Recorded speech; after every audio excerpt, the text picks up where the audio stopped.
বক্তব্য দেওয়ার কথা না, এই জন্যে যে আমাদের নেতা অপেক্ষা করছেন, তিনি কথা বলবেন, উনি আমাদের এই আন্দোলনের নেতৃত্ব দিচ্ছেন।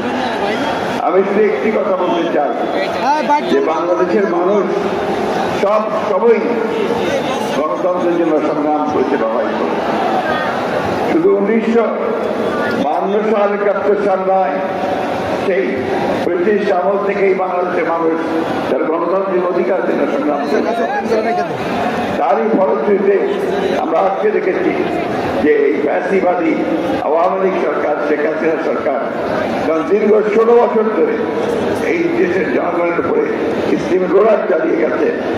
সেই স্টিম রোলারকে উপেক্ষা করে বাংলাদেশ জাতীয়তাবাদী দল, যা প্রতিষ্ঠাতা ছিলেন শহীদ জিয়া রহমান, দীর্ঘ সংগ্রাম করে আমরা আজকে একটা মুক্ত পরিবেশে উপস্থিত হয়েছি। বন্ধুগণ, গণতন্ত্র আর বিএনপি এই দুটা সমর্থন। শহীদ প্রেসিডেন্ট জিয়া রহমান একদলীয় শাসন ব্যবস্থা থেকে বহুদলীয় শাসন ব্যবস্থা নিয়ে এসেছিলেন। বেগম খালেদা জিয়া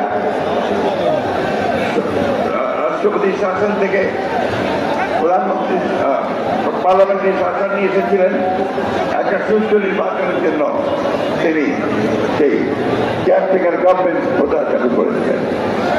বাংলাদেশের জাতীয়তাবাদী দল আপনি দেখেছেন 2016 সালে বেগম খালেদা জিয়া ভিশন 2030 দিয়ে গণতন্ত্রের যদি সাস্টেইনেবল হয়, রাষ্ট্রীয় টিকে থাকে তার জন্য সংস্কারের কথা বলা হয়েছে।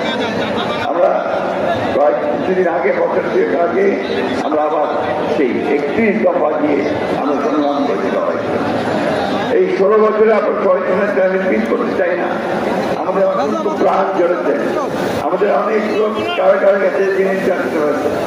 আজকে এখানে অনেক রিক্সাওয়ালা ভাই আছে আশেপাশে, যারা সেই গ্রামে থাকতে না পেরে তারা শহরে চলে এসে এখানে রিক্সা চালিয়েছে।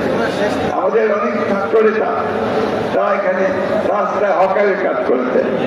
গতকাল আমি পঙ্গু হাসপাতালে গিয়েছিলাম, সেখানে দেখলাম যে একটা 13 বছরের ছেলে গুলি লেগে একটা পা কেটে ফেলছে। এই যে ত্যাগ, এই যে শিক্ষার মধ্য দিয়ে বাংলাদেশ জাতীয়তাবাদী দল এগিয়ে চলছে, গণতন্ত্রের সংগ্রাম এগিয়ে চলেছে। বন্ধুগণ, আজকে আমাদের সামনে একটা সুযোগ এসেছে। ছাত্র জনতার আত্মত্যাগের মধ্য দিয়ে আমরা একটা সুযোগ পেয়েছি একটা গণতান্ত্রিক রাষ্ট্র প্রতিষ্ঠা করবার। এই কথাগুলো আমাদের মনে রাখতে হবে। আমরা সেই সুযোগ যেন হারাই না হারাই। আজকে এমন একটা অবস্থা তৈরি করতে হবে যা এখানে সত্যিকার অর্থেই গণতন্ত্রের প্রতিষ্ঠা করতে পারে। আরেকটা কথা আমি অনুরোধ করবো সকলকে, যে আপনারাই হচ্ছেন সেই ভ্যানগার্ড, আপনারা হচ্ছেন সেই পাহারাদার, গণতন্ত্রের পাহারাদার। আপনারা সেই গণতন্ত্রের রক্ষা করার জন্য অতীতে লড়াই করেছেন, আপনারাই সেই গণতন্ত্রকে রক্ষা করবেন। সেই জন্যে এই গণতন্ত্রকে যদি কেউ ধ্বংস করতে চায়, আবার বিপদে নিতে চায়, লুট করে নিতে চায়, সেখানে আপনারা অবশ্যই রুখে দাঁড়াবেন। আমি বক্তব্য বাড়াবো না, শুধু এই সরকারের যারা দায়িত্বে আছেন তাদেরকে অনুরোধ করতে চাই, এখনো আমলাদের মধ্যে, সরকারের মধ্যে সেই ফ্যাসিবাদী সরকারের অনেক প্রচারটা অবস্থান করছে।